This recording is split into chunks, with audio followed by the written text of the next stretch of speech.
कि board exam 2026 में हिंदी में 95 प्लस अंक जरूर लेकर आओगे मेरे प्यारे बच्चों। यह एक वायरल पेपर है, सेम ऐसा ही पेपर आपको बोर्ड एग्जाम में पूछा जाएगा। समय 3 घंटे 15 मिनट का होता है मेरे प्यारे बच्चों और पूर्णांक होता है 100 का। यहाँ पर थोड़ा सा निर्देश देख लेते हैं क्या है। प्रारंभ के 15 मिनट परीक्षार्थियों को प्रश्न पत्र पढ़ने के लिए निर्धारित है। इस प्रश्न पत्र में 2 खंड हैं, दोनों खंडों के सभी प्रश्नों के उत्तर देना अनिवार्य है। तो सभी लोग वीडियो को लाइक करेंगे, चैनल पर नए होंगे चैनल को सब्सक्राइब करेंगे, शेयर करेंगे। चलिए वीडियो को शुरू करते हैं। खंड का प्रश्न नंबर 1 का है, वासुदेव शरण अग्रवाल लेखक हैं। अकाल पुरुष गांधी के, भारत की एकता के, विवर्त के, धरती के फूल के। तो वासुदेव शरण अग्रवाल लेखक हैं मेरे प्यारे बच्चों भारत की एकता के। किसके लेखक हैं? भारत की एकता के। और भारत की एकता निबंध है। अकाल पुरुष गांधी के लेखक हैं जैनेन्द्र कुमार। धरती के फूल के लेखक हैं हरिशंकर प्रसाई। विवर्त के लेखक हैं जैनेन्द्र कुमार। ठीक है। इसके बाद प्रश्न नंबर 1 का खा है, जयशंकर प्रसाद की रचना है। आषाढ़ का एक दिन, कुटज, ध्रुव स्वामिनी, आत्मनेपद। तो जयशंकर प्रसाद की रचना है ध्रुव स्वामिनी। ध्रुव स्वामिनी नाटक है जयशंकर प्रसाद का। तीसरा ऑप्शन करेक्ट हो जाएगा।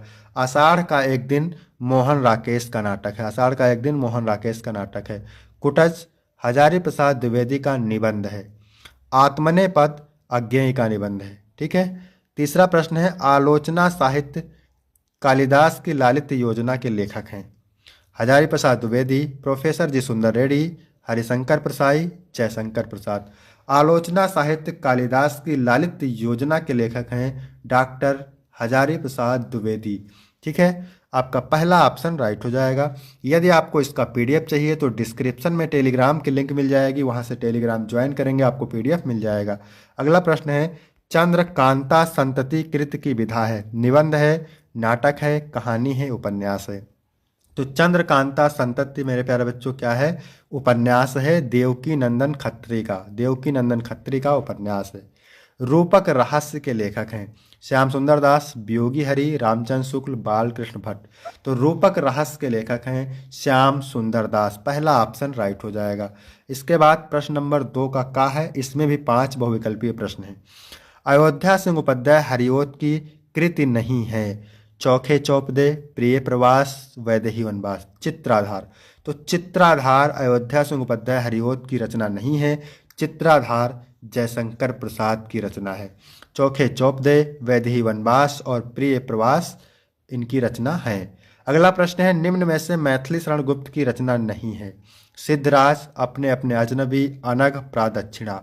तो मेरे प्यारे बच्चों अपने अपने अजनबी मैथिली शरण गुप्त की रचना नहीं है। ये है किसकी रचना? ये सच्चिदानंद हीरानंद वात्सेन अज्ञेय की रचना है। इसके बाद अगला प्रश्न है, पिंजड़े की उड़ान किसकी रचना है? केदारनाथ अग्रवाल की, यशपाल की, शमशेर बहादुर की, नागार्जुन की। तो पिंजड़े की उड़ान मेरे प्यारे बच्चों यशपाल की रचना है। किसकी है? यशपाल की। दूसरा ऑप्शन राइट हो जाएगा। अगला प्रश्न है, तार सप्तक का प्रकाशन वर्ष है। तो देखिए तार सप्तक का प्रकाशन वर्ष है 1951। दूसरा सप्तक का प्रकाशन वर्ष है 1962। तार सप्तक का प्रकाशन वर्ष है 1943। ठीक है। दूसरा सप्तक का प्रकाशन वर्ष है 1951। तीसरा सप्तक का प्रकाशन वर्ष है 1962 और चौथा सप्तक का प्रकाशन वर्ष है 1979। इसको ध्यान रखेंगे। तो यहाँ पर पूछा तार सप्तक का प्रकाशन वर्ष, तो हो जाएगा आपका 1943। चौथा ऑप्शन राइट हो जाएगा। इसके बाद अगला प्रश्न है, द्विवेदी युग की समय सीमा है। तो द्विवेदी युग की समय सीमा है क्या? 1900 से 1922। क्या है? 1900 से 1922 ये द्विवेदी युग की समय सीमा है। तीसरा ऑप्शन करेक्ट हो जाएगा। इसके बाद प्रश्न नंबर 3 पूछा गया है, दिए गए गद्यांश पर आधारित निम्नलिखित प्रश्नों के उत्तर दीजिए। ठीक है। मोस्ट इंपॉर्टेंट गद्यांश है। ठीक है। इसको आप जरूर तैयार करके जाइएगा। रमणीयता और नित्य नूतनता अन्योआश्रित है। रमणीयता के अभाव में कोई भी चीज़ मान्य नहीं होती। नित्य नूतनता किसी भी सर्जक की मौलिक उपलब्धि की प्रामाणिकता सूचित करती है और उसकी अनुपस्थिति में कोई भी चीज़ वस्तुतः जनता व समाज के द्वारा स्वीकार नहीं होती। सड़ी गली मान्यताओं से जकड़ा हुआ समाज जैसे आगे नहीं बढ़ पाता, वैसे ही पुरानी रीतियों और शैलियों की परंपरागत लीक पर चलने वाली भाषा भी जन चेतना की को गति देने में प्रायः असमर्थ रह जाती है। ठीक है, तो पहला क्वेश्चन क्या पूछा है, उपयुक्त गद्यांश के पाठ एवं लेखक का नाम। तो पाठ का नाम है भाषा और आधुनिकता, लेखक का नाम है प्रोफेसर जी सुंदर रेड्डी। देखिए, जहाँ पर भाषा शब्द आ जाए और भाषा की बात हो तो वहाँ पर समझ जाइए भाषा और आधुनिकता चैप्टर से लिया गया है। जैसे भाषा शब्द यहाँ पर लिखा हुआ है, अगर भाषा शब्द आपको नहीं दिखाई देता है, ना लिखा हो, तो आप समझिए कि भाषा की बात हो रही हो, तब भी आप समझ जाइए कि भाषा और आधुनिकता चैप्टर से लिया गया है। ठीक है, दूसरा प्रश्न है, नित्य नूतनता क्या सूचित करती है। तो आपने भी पढ़ा था, नित्य नूतनता किसी सर्जक की मौलिक उपलब्धि की प्रामाणिकता को सूचित करती है। यह दर्शाती है कि सर्जक ने कुछ नया और मौलिक रचा है जो समाज और जनता के लिए स्वीकार्य होता है। ठीक है, तीसरा प्रश्न है, भाषा के सशक्त माध्यम का उल्लेख कीजिए। भाषा समूची युग चेतना की अभिव्यक्ति का एक सशक्त माध्यम है। यह तब सशक्त बनती है जब वह अपने युग अनुकूल सही मुहावरों को ग्रहण कर सके। इसके बाद अगला प्रश्न है, परंपरागत और अभिव्यक्ति शब्दों का अर्थ लिखिए।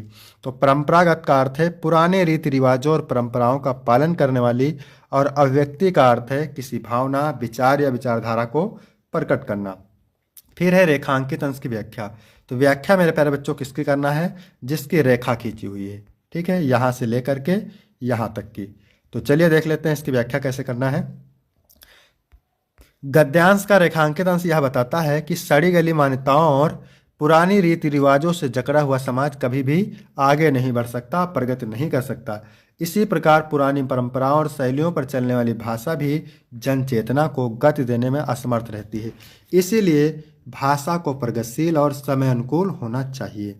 फिर यहाँ पे देखिए अथवा करके दिया है, जो भी मोस्ट इम्पोर्टेंट है। ठीक है, पूर्वजों ने चरित्र और धर्म, विज्ञान, साहित्य, कला और संस्कृति के क्षेत्र में जो कुछ भी पराक्रम किया है, उस सारे विस्तार को हम गौरव के साथ धारण करते हैं और उसके तेज को अपने भावी जीवन में साक्षात देखना चाहते हैं।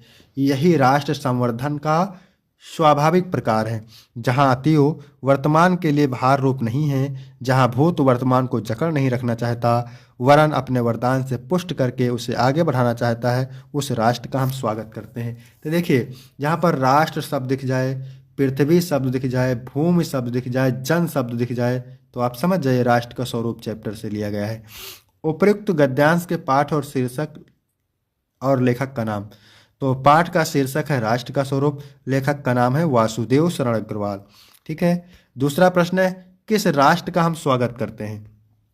हम उस राष्ट्र का स्वागत करते हैं जो अपने भूतकाल के वरदान से वर्तमान को पुष्ट करके आगे बढ़ाना चाहता है। इसके बाद है, प्रस्तुत गद्यांश का आशय स्पष्ट कीजिए।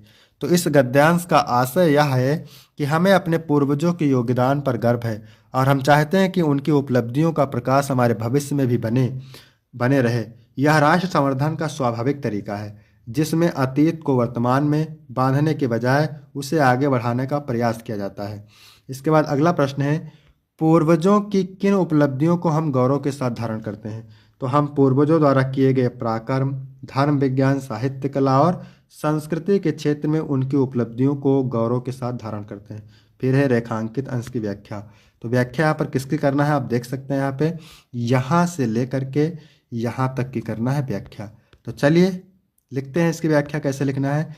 रेखांकित अंश में बताया गया है कि एक ऐसा राष्ट्र जिसमें अतीत का बोझ नहीं है, बल्कि वह अपने भूतकाल की उपलब्धियों को वर्तमान के विकास में सहायक मानता है, का स्वागत किया जाना चाहिए। यह राष्ट्र अपने इतिहास को संजोते हुए उसे एक नई दिशा में ले जाने की कोशिश करता है। ठीक है, अब यहाँ पर है प्रश्न नंबर 4।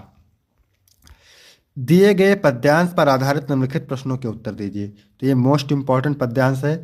बैठी थी अचल तथापि असंख्य तरंगे। केकेयी स्थिर तो बैठी थी, लेकिन केकेयी के मन में प्रश्नों के असंख्य तरंगे उठ रही थी। वह सिंही अब भी हाहा गोमुखी गंगा। वह रानी केकेयी जो कभी सिंहनी की भांति दहाड़ा करती थी, आज वह गौमुखी गंगा के समान शांत बैठी हुई है। फिर कहती है केकेयी, हाँ जानकर भी मैंने ना भरत को जाना, हाँ मैंने भरत को जन्म देकर भी ना समझ पाई। सब सुन ले, तुमने अभी स्वयं माना। सभा में बैठे सभी लोग यह सुन ले, और तुमने अभी यह स्वयं माना है। अगर यह बात सच है तो अब तुम भैया घर लौट चलो। मैं तुम्हारी अपराधीन हूँ। दुर्बलता का ही चिन्ह विशेष शपथ है। कैकेयी कहती है कसम क्या है, शपथ क्या है, दुर्बलता का विशेष चिन्ह है, पर हम बलहीन स्त्री के लिए और कौन सा रास्ता है। तो ये पाठ कहाँ से लिया गया है, कैकेयी का अनुताप से। ठीक है, तो कैकेयी का अनुताप हो जाएगा पाठ का शीर्षक। कवि का नाम मैथिली शरण गुप्त। इसके बाद है प्रस्तुत पद्यांश में कवि ने कैकेयी के किस रूप का वर्णन किया है। तो प्रस्तुत पद्यांश में विधवा कैकेयी श्वेत वस्त्र धारण कर ऐसी प्रतीत हो रही है मानो पूरे ने चांदनी को ढक लिया हो। स्थिर बैठी होने के पश्चात भी कैकेयी के मन में विचारों की अनगिनत तरंगें उठ रही थी। कभी सिंघनी से प्रतीत होने वाली रानी कैकेयी आज दीनता के भाव से भरी हुई थी। फिर ये सिंघनी और गौमुखी गंगा से क्या अभिप्राय है। तो सिंघनी और गौमुखी गंगा से अभिप्राय है कि सिंघनी जैसा रूप धारण करने वाली कैकेयी अब गौमुखी गंगा के समान शांत, शीतल और पवित्र हो चुकी है। कैकेयी के बदलते स्वभाव की कवि ने कल्पना की है। इसी कारण पहले प्रसंग में उसने सिंघनी और वर्तमान रूप के लिए गौमुखी गंगा के समान शांत और पवित्र बताया है। इसके बाद अगला प्रश्न है, घर लौट चलने के लिए कौन किससे आग्रह कर रहा है। तो घर लौट चलने के लिए कैकेयी राम से आग्रह कर रही है। फिर है रेखांकित अंश की व्याख्या। तो व्याख्या मैंने आपको पूरी बता दिया है। फिर अथवा करके दिया है, ये भी मोस्ट इंपॉर्टेंट है। सूखी जाती मलिन लतका जो धरा में पड़ी हो। ठीक है, राधा कमेंट करेंगे कि ये किस चैप्टर से लिया गया है, इसका पाठ का क्या नाम है। ठीक है, तो सूखी जाती मलिन लतका जो धरा में पड़ी हो। राधा पवन से कहती है, पवन मथुरा जाते समय यदि रास्ते में कोई सूखी हुई लता पड़ी हो तो पाँव के निकट उसको श्याम के ला गिराना। तो उस सूखी हुई लता को श्री कृष्ण के पैर के सामने ला करके गिरा देना। यों सीधे से प्रकट करना, प्रेत से वंचिता हो, मेरा होना अति मलिन और सूखते नित्य जाना। और इस प्रकार से सीधा सीधा बता देना कि किस प्रकार प्रेम से वंचित होकर के राधा, आपके प्रेम से वंचित होकर के राधा नित्य सूखती और मलिन होती जा रही है। फिर आगे कहती है, यदि कोई नवीन पेड़ का पत्ता पीला हो रहा हो तो उस पीले पत्ते को श्री कृष्ण के सामने रख देना और धीरे धीरे संभाल करके इस प्रकार रखना और उन्हें बताना कि राधा किस प्रकार से पीली होती जा रही, आपके वियोग में प्रेषित पतिका नायिका के समान पीली होती जा रही है।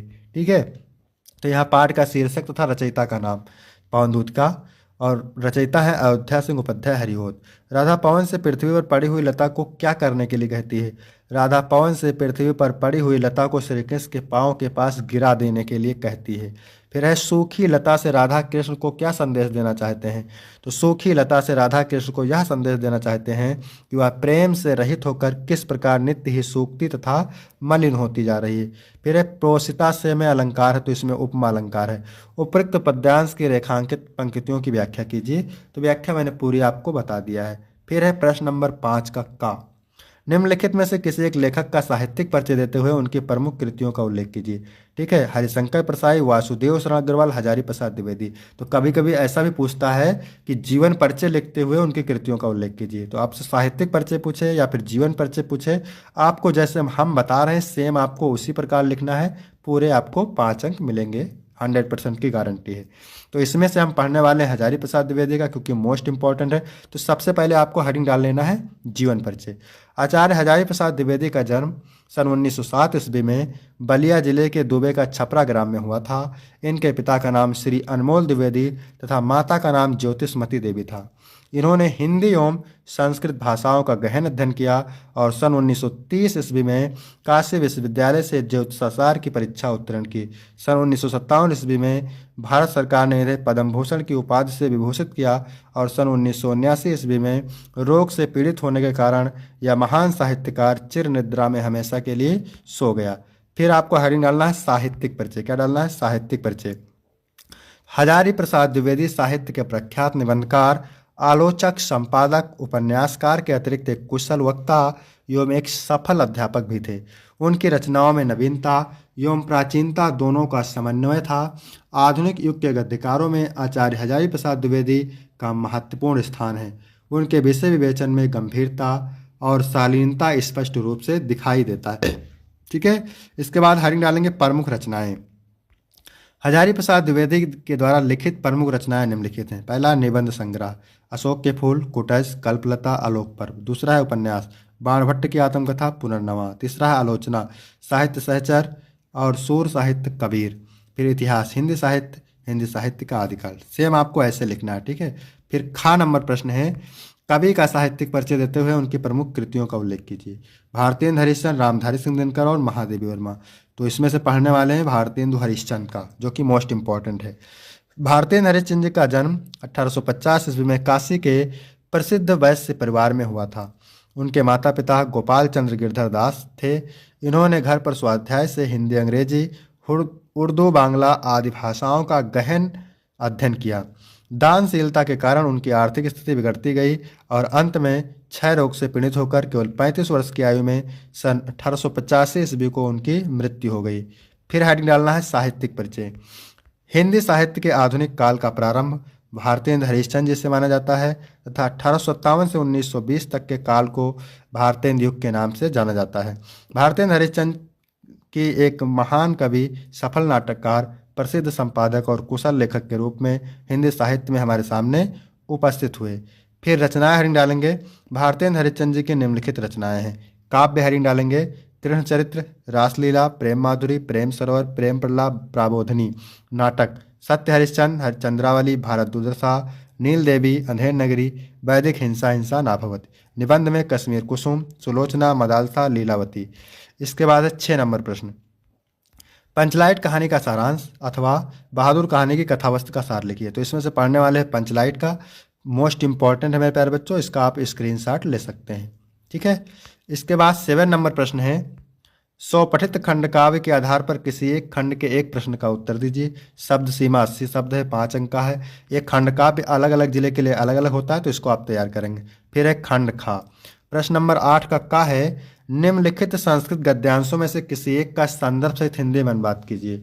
7 अंक का पूछा जाता है और ये गद्यांश मोस्ट इंपॉर्टेंट है, कई बार रिपीट हुआ है, ठीक है। इसको आप जरूर तैयार करके जाएंगे। तो इसका अर्थ हम आपको बता देते हैं। संस्कृत साहित्य सरस और व्याकरण सुनिश्चित है।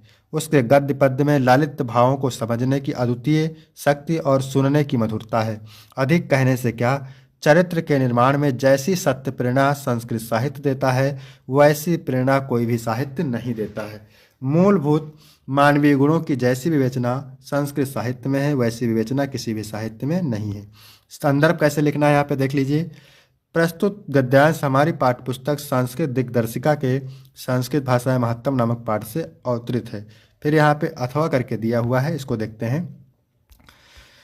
ये भी इसका अर्थ हम आपको बता देते हैं, मोस्ट इंपॉर्टेंट है। महामना मदन मोहन मालवीय विद्वान वक्ता, धर्मात्मा नेता और चतुर पत्रकार थे। इनका सर्वोच्च गुण जनसेवा था। ये जहाँ कहीं भी लोगों को दुखी और पीड़ित देखते थे, वहाँ शीघ्र उपस्थित होकर के सभी प्रकार की सहायता करते थे।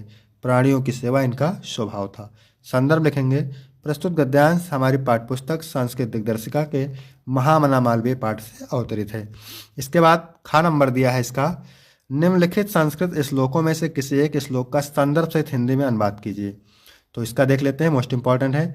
जल की एक एक बूंद गिरने से क्रमशः घड़ा भर जाता है, सभी विधानों में धर्म और धन का यही कारण है, ठीक है। संदर्भ लिखेंगे, प्रस्तुत श्लोक हमारी पाठ्यपुस्तक संस्कृत दिग्दर्शिका के सुभाषित रत्नार नामक पाठ से अवतरित है। फिर यहाँ पे अथवा करके दिया है, ये भी मोस्ट इंपॉर्टेंट है, जातक कथा के उल्लूक जातकम से लिया गया है, ठीक है। तुम्हारा उल्लू का राज्याभिषेक मुझे अच्छा नहीं लगता है, इस क्रोधहीन का मुख देखो, क्रोध करने पर यह कैसा होगा। इसके बाद 9 नंबर प्रश्न है, निम्नलिखित प्रश्नों में से किन्हीं 2 प्रश्नों के उत्तर देना है आपको, और 2-2 प्रश्न के हैं, 4 अंक आपको यहाँ से मिल जाएंगे, मोस्ट इंपॉर्टेंट है, इसको आप तैयार कर लेंगे। इसके बाद है 10 का क ख ग रस अलंकार छंद से, तो इसका आपको अलग से वीडियो मिल जाएगा, आप कमेंट करके बताएंगे तो इसका वीडियो मिल जाएगा आपको। फिर 11 नंबर प्रश्न है, निबंध, प्रदूषण की समस्या का समाधान, नारी सशक्तिकरण, जातिवाद की समस्या कारण और निवारण, वन संरक्षण का महत्व।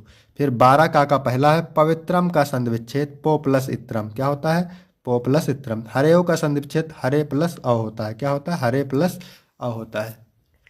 इसके बाद है दोग्धा का संधिविच्छेद क्या होता है, दोग प्लस धा, दोग प्लस क्या होता है, धा होता है। इसके बाद में खा नंबर है, निम्नलिखित में से किसी 2 समास का नाम लिखना है, 2 नंबर मिलेंगे। प्रतिदिनम में प्रति उपसर्ग है, अव्ययभाव समास है। निर्दोष में निर उपसर्ग है, अव्ययभाव समास है। और सज्जना में कर्मधारा है।